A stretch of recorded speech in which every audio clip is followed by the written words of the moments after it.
Assalamualaikum warahmatullahi wabarakatuh. Kepada yang terhormat Ibu Dwi Tiga Putri SPD MPD selaku dosen mata kuliah Pendidikan Jasmani Anak Berkebutuhan Khusus. Pada kesempatan kali ini kami dari kelompok 10 akan mempresentasikan dengan materi pembelajaran penjas adaptif terhadap autisme. Ya, sebelumnya perkenalkan anggota dari kelompok 10. Yang pertama ada saya sendiri Lutfi Nurdaya dengan NIM 6101421106. Ya, saya Ranggadi Prastomukti dengan NIM 6101421107. Nama saya Salsa Safila Akbar Haikal, NIM 6101421108. Perkenalkan, nama saya Dilvianto dengan NIM 6101421109. Baik, untuk pembahasan pada materi kali ini ada yang pertama yaitu pengertian autis, yang kedua faktor penyebab autis, yang ketiga klasifikasi autis, yang keempat penanganan autis, dan yang terakhir yaitu pembelajaran penjas adaptif bagi autis. Ya, langsung saja ke pengertian autis. Autis berasal dari kata bahasa Yunani yaitu autos yang artinya sendiri dan merupakan suatu istilah yang mencirikan seseorang yang menarik diri dari interaksi sosial dengan lingkungannya sehingga mereka seolah-olah hidup di dunia sendiri. Autisme mengacu pada abnormalitas dalam interaksi sosial, komunikasi, dan bermain imajinatif yang mulai muncul sejak anak berusia di bawah 3 tahun. Baik, terima kasih. Izin menyampaikan mengenai materi penyebab autisme. Penyebab autisme sendiri disebabkan oleh berbagai faktor karena tidak ada satu penyebab pasti dari autisme. Autisme berkembang dari kombinasi pengaruh genetik, non-genetik, atau lingkungan yang meningkatkan resiko seorang anak mengalami autis. Gejala autisme bisa disebabkan karena terjadinya kerusakan jaringan otak karena bagian otak untuk mengendalikan memori dan emosi menjadi lebih kecil dari anak normal. Ilmuwan setuju bahwa gen adalah salah satu faktor resiko yang dapat membuat seseorang lebih mungkin mengembangkan ASD. Anak-anak yang memiliki saudara kandung dengan ASD beresiko lebih tinggi juga mengalami ASD. Hal lainnya yang bisa menjadi faktor penyebab autis adalah sebagai berikut. Untuk yang pertama, ada riwayat asfiksia. Hal ini dikarenakan gangguan pertukaran gas 11 dan transport oksigen selama masa kehamilan dan persalinan akan memengaruhi oksigenasi sel-sel pada tubuh yang kemudian akan mengakibatkan gangguan fungsi sel. Yang kedua ada usia ibu. Ibu yang berusia lebih dari 30 tahun saat melahirkan beresiko 3.647 kali lebih besar untuk anaknya mengalami autisme. Hal ini disebabkan karena ibu dengan usia tersebut akan beresiko lebih tinggi mengalami komplikasi selama persalinan. Yang ketiga, riwayat penggunaan antidepresan. Penggunaan obat antidepresan saat hamil beresiko 6.323 kali lebih besar untuk anaknya mengalami autisme dikarenakan paparan obat antidepresan golongan penghambat pelepasan selektif serotonin saat masa kehamilan akan menyebabkan tingkat serotonin yang tidak normal. Yang terakhir, ada pendarahan maternal. Terjadi pendarahan pada ibu hamil akan menyebabkan berkurangnya suplai oksigen dan glukosa akan menimbulkan edema, kemudian mengakibatkan kerusakan sel otak pada janin. Klasifikasi seorang autisme. Menurut seorang ahli peneliti yaitu Pusponegoro yang ditulis pada bukunya, dia menjelaskan klasifikasi seorang autisme itu dibedakan menjadi 3 bagian, yaitu yang pertama ada low function, yang kedua medium function, dan yang ketiga high function. Low function yaitu penderita seorang autisme itu dikisarkan mempunyai IQ atau intelligence quotient yaitu yang sangatlah rendah, yaitu di bawah 70. Pada penderita autisme low function ini di kemudian hari dia dipastikan tidak dapat hidup mandiri. Sepanjang hidupnya dia dapat dikatakan agar dapat mendapatkan bantuan dari seseorang untuk menjalani dari bagian dari kehidupannya. Lalu yang kedua ada medium function. Pada medium function, penderita autisme ini dikatakan sebagai penderita yang menengah pada IQ yang dimiliki pada medium function. Pada klasifikasi medium function tersebut, seorang anak autis ini mempunyai IQ berkisarkan dari 70 sampai 84. Dia seorang peneliti yaitu Pusponegoro tadi yang menuliskan, dia berpendapat bahwa seorang autisme yang memiliki kategori medium tersebut itu dia bisa masuk sekolah, ya seperti masuk sekolah-sekolah khusus, dan itu dalam kehidupannya dia juga tidak luput dari bimbingan-bimbingan dari seorang orang terdekat atau orang-orang yang memang mempunyai kekhususan untuk membimbing seorang anak berkebutuhan khusus. Lalu yang ketiga, klasifikasi yang ketiga ada high function. Penderita autis yang masuk ke dalam kategori high function ini IQ-nya memiliki 84 ke atas. Jadi dapat dikatakan IQ yang dimiliki pada seorang penderita tersebut sangatlah tinggi. Lalu di kemudian hari dia dapat dikatakan dapat hidup mandiri karena dia bisa seperti manusia-manusia selayaknya, hanya dia mempunyai kelainan sedikit dari fungsi syaraf organnya yang ada tubuhnya, dan dia dapat berkeluarga dan dapat hidup selayaknya manusia sempurna. Lalu saya selanjutnya akan menjelaskan bagian kedua, yaitu penanganan seorang autis. Dari sumber yang saya temui, ada seorang peneliti yang bernama Mirza Maulana yang menuliskan pada bukunya, yaitu yang berjudul Anak Autis. Dia menjelaskan pada penanganan seorang anak autis tersebut dapat ditangani dengan tiga cara, yaitu yang pertama ada intervensi dini. Autisme merupakan sebuah gangguan neurobiologis yang menetap pada suatu anak. Biasanya gejalanya dapat dilihat pada anak, terutama gangguan pada bidang komunikasi, interaksi, dan perilaku. Gangguan neurobiologis tidak bisa diobati, namun gejalanya dapat dihilangkan atau dikurangi sampai orang awam tidak dapat menemui lagi kejanggalan-kejanggalan yang ada pada anak tersebut. Lalu semakin besar untuk seorang melakukan intervensi kepada seorang anak autis, dapat dikatakan anak tersebut dapat sembuh pada gejala-gejalanya, agar gejala-gejala autisme tersebut tidak berlangsung pada masa-masa dia dewasa. Jadi pada intervensi dini ini dilakukan ketika anak masih kecil, ketika terlihat gejalanya, yaitu gejala-gejala autis yang tadi, seperti pada gangguan neurobiologis, komunikasi, dan bidang interaksi, agar dihilangkan atau orang tua dapat mengajarkan untuk berinteraksi kepada orang-orang di dalam lingkupnya. Lalu yang kedua, dibantu dengan terapi di rumah. Salah satu metode intervensi dini yang banyak diterapkan di Indonesia yaitu dikenal sebagai ABA, atau dalam bahasa Inggrisnya yaitu Applied Behavior Analysis.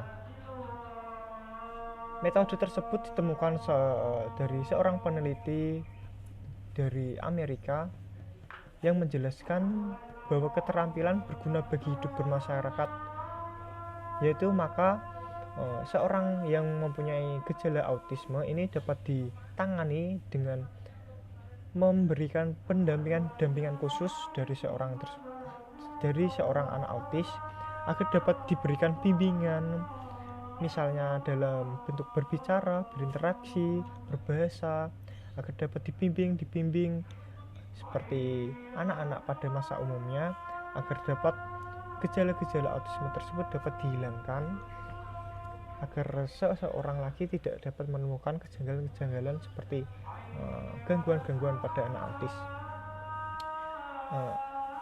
Hal itu sangat penting digunakan agar dapat merubah perilaku yang dimiliki seorang anak autis, seperti seenaknya sendiri, lalu memiliki kebiasaan yang aneh, dan dapat dikatakan tidak wajar, agar dapat dihilangkan dan diajarkan kepada orang tua untuk menghilangkan sedikit demi sedikit dari gejala-gejala yang dimiliki tersebut. Lalu yang terakhir ada yaitu memasukkan ke kelompok khusus. Biasanya pada seseorang yang memiliki gejala autis itu untuk menanganinya itu menurut Mirza Maulana tersebut yang dituliskan pada bukunya, itu yang terakhir itu memasukkan pada kelompok-kelompok khusus seperti yang mempunyai penanganan khusus dan tidak hanya diajarkan seperti anak biasa. Biasanya pada anak autis ini dimasukkan pada kelompok khusus itu dimasukkan pada berkisaran umur 1-2 tahun agar mereka diberikan bimbingan dan ajaran oleh ahli-ahli psikolog, psikiater agar dapat diberikan bimbingan yang lebih dari anak-anak yang hidup seperti biasa, agar mereka ini seorang yang mempunyai gejala autis tersebut bisa menghilangkan dan dapat menerapi agar gejala-gejalanya itu tersebut dapat hilang dan tidak ditemukan lagi gejalanya di anak tersebut. Lalu ada lagi dari seorang peneliti yang bernama Abdul Hadis yang dituliskan dalam bukunya Pendidikan Anak Berkebutuhan Khusus. Dia mengistilahkan agar layanan pendidikan yang meliputi pendidikan awal dengan program intervensi dini, dengan program terapi dan layanan pendidikan lanjutan diberikan kepada anak berkebutuhan khusus, yang dengan harapannya agar dapat anak tersebut dapat pulih dari gejala-gejalanya tersebut. Saya akan melanjutkan materi yang telah disampaikan oleh rekan saya, atau materi terakhir, yaitu pendidikan jasmani adaptif bagi anak penyandang autis. Pendidikan jasmani sendiri adalah pendidikan atau suatu layanan yang bersifat menyeluruh atau komprehensif dan dirancang untuk menemukan atau memecahkan masalah dalam psikomotor. Pendidikan jasmani adaptif juga adalah program individu yang meliputi jasmani, kebugaran motorik, pola dan keterampilan motor dasar yang baik atau pada peralatan yang dirancang untuk penyandang disabilitas. Tujuan pendidikan jasmani adaptif bagi anak kebutuhan khusus juga bersifat holistik, seperti tujuan pendidikan untuk anak normal. Mereka juga dapat mendapat fasilitas atau pendidikan yang sama. Pembelajaran penjas bagi anak autis. Pembelajaran ini melalui memodifikasi sebuah olahraga yang disesuaikan karakteristik tergantung dengan disabilitasnya. Untuk penyandang autisme ada modifikasi dalam beberapa bentuk, dalam jumlah 7. Satu adalah permainan olahraga sendiri. Permainan ini diberikan kepada anak autis dengan beberapa karakteristik seperti anak tidak merespon ketika didekati, untuk digendong. Anak melihat atau berjalan melewati orang lain seolah-olah tidak melihatnya. Nampak sengaja menjaga jarak sehingga sulit menjamahnya. Reaksi aneh bila disentuh atau dipegang dan tidak menampakkan adanya hubungan kasih sayang dengan orang lain. Yang kedua, olahraga beregu. Ini diberikan kepada anak autis yang tidak berhubungan dengan anak-anak lain. Ini juga yang termasuk tingkah laku sosial yang berada tingkatan rendah. Yang ketiga, olahraga atletik. Diberikan kepada anak yang memiliki perilaku stereotip seperti menggerak-gerakkan badan atau memutar-mutar benda seperti asbak dan lain-lain. Olahraga ini dapat dilatihkan berupa jalan, lari, dan lompat. Yang nomor 4 berupa permainan beregu. Permainan beregu dapat diberikan kepada siswa yang bertingkah laku merusak diri sendiri. Permainannya berupa voli mini. Dan 5, olahraga rekreasi. Anak autis dengan tingkah laku marah dan takut yang biasanya berteriak dapat diajarkan rekreasi dengan memancing atau dengan bersepeda santai. 6. Olahraga beregu. Kata ganti orang kita Anda nampak membingungkan penggunanya. Anak diarahkan bermain olahraga beregu dan olah kata. Dan yang terakhir, senam irama dengan musik. Senam irama musik dapat membantu siswa belajar koordinasi fisik. Karena pada dasarnya anak autis menunjukkan koordinasi motorik yang tidak baik atau kurang mampu mengenali bahwa tindak-tindakan fisik tertentu dapat berbahaya.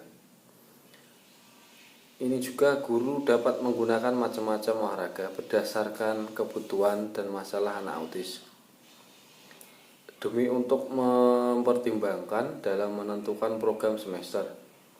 Tentu saja masing-masing autis dapat melakukan olahraga yang berbeda sesuai dengan kondisinya.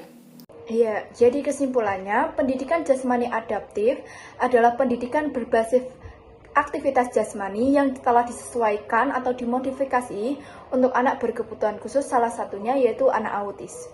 Anak autis memiliki permasalahan psikomotor sebagai akibat dari keterbatasan sensomotorik, keterbatasan dalam kemampuan belajar, serta anak autis semuanya memiliki permasalahan dalam interaksi sosial dan juga tingkah laku. Dengan ini, peran penjas adaptif sangat besar dan akan diharapkan mampu mengembangkan serta membenarkan dalam keterbatasan tersebut. Ya, selamat sore anak-anak. Pada kesempatan kali ini kita akan belajar permainan bola basket. Nah, di sini nanti ada 3 anak, 2 anak dari sebelah sini, 1 anak dari sebelah sana ya. Akbar, kamu dari sebelah sana ya. Nanti kita ada media ember, ini diibaratkan sebagai ring. Ya, pegang dulu Akbar. Kamu pindah sebelah sana ya. Ya. Ini diibaratkan bola basket ya, pegang satu aja. Ini. Dan kita baris sebelah sini ya. Diperhatikan ini ada kayu sebagai garis. Ayo Akbar, pegang embernya ini ya. Mau ikut contohkan? Ayo baris dulu dulu. Ayo baris dulu ya Raja. Baris dulu ya itu, perhatikan itu ya. Nanti kita bikin bola dulu. Betul ya. Kalau sudah sampai sini, kita masukkan ke ember. Kita ibaratkan ini adalah ring. Ayo Akbar ya lihat ya, pegang seperti ini ya.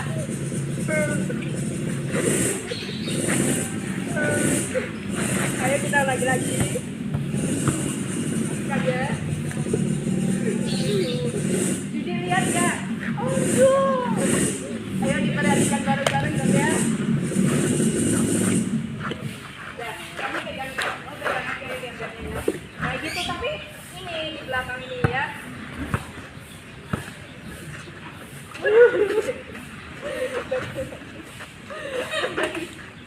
Ayo gambar. Iya, ini bolanya ini ya. Udah baris. Dari sini ya, dari sini. Dari sini ya. Raja dulu. Yuk. Gitu loh, bikin bola dulu. Ya. Ini bolanya seperti ini ya, tangan satu aja. Gimana sih? Kalau udah sampai sini baru masukin. Kamu yang lihat dong. Ya gini ya.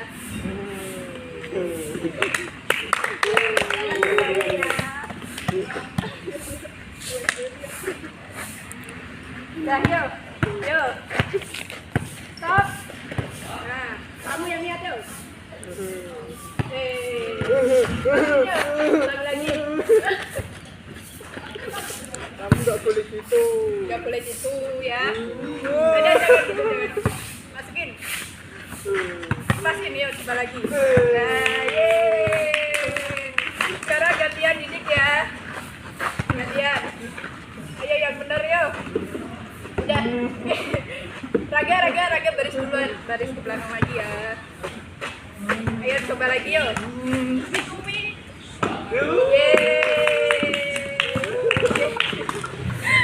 Diulangi lagi yuk. Oh iya, sekarang Raga yang gantian pegang ember.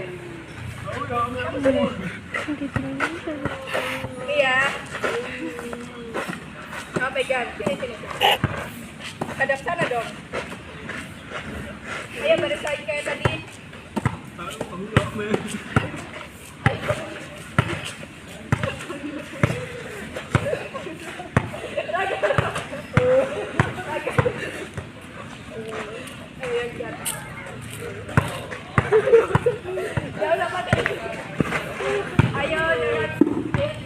Guys, minum dulu guys. Akbar kan tadi udah liatin kan? Ya gitu ya. Tapi. Ya, pian dulu. Ngabluk tahu. Kan tadi kan Ibu Guru kan udah bilang kalau udah sampai baru masukin. Kamu nggak bisa.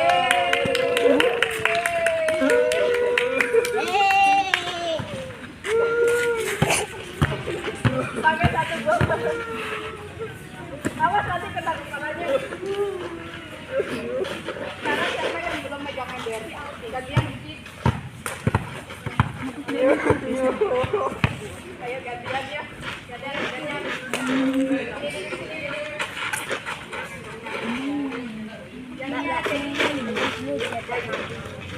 Itu nggak pernah rebutan ya anak-anak ya. Jadi nggak boleh rebutan satu-satu ya. Ini aja. Sudah. Lagi sini di belakang Akbar ya. Ini. Ayo Akbar dicoba. Ini. Ayo dicoba. Bentar ya,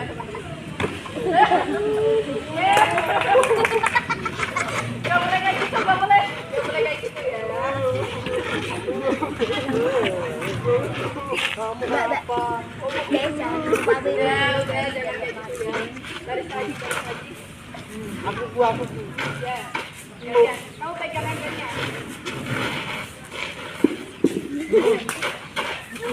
Udah gak boleh rebutan ini pakai ini. Mbak capek di ayam. Mbak cah cilik ayam, Mbak. Ayo dicoba. Ya dicoba tes. Coba.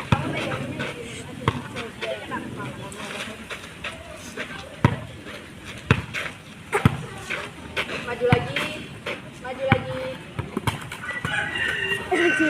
Didik tetap di situ ya. Ini Bu. Gantinya ini Bu. Gantinya ini Bu.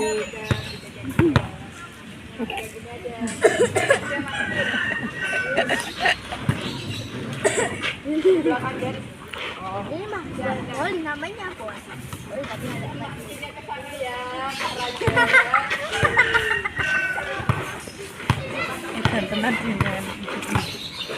Hadapnya Akbar. Ya tapi benar.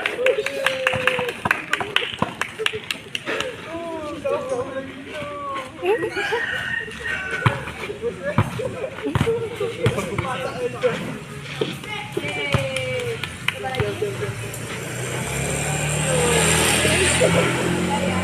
Sekarang tangannya dikumpulin lagi. Dikumpulin. Jadi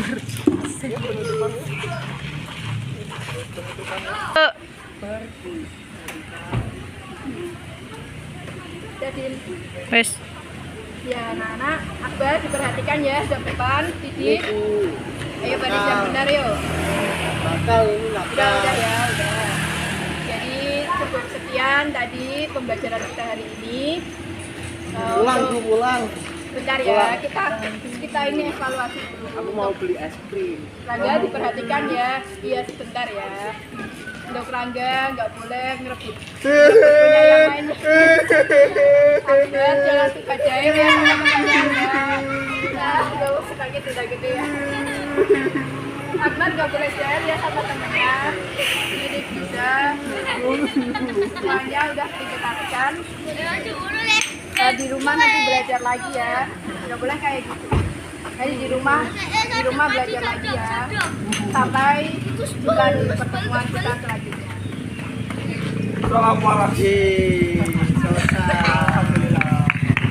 Baik, sekian presentasi dari kelompok kami. Mohon maaf apabila terdapat kekurangan maupun kesalahan. Akhir kata dari kelompok kami, terima kasih. Wassalamualaikum warahmatullahi wabarakatuh.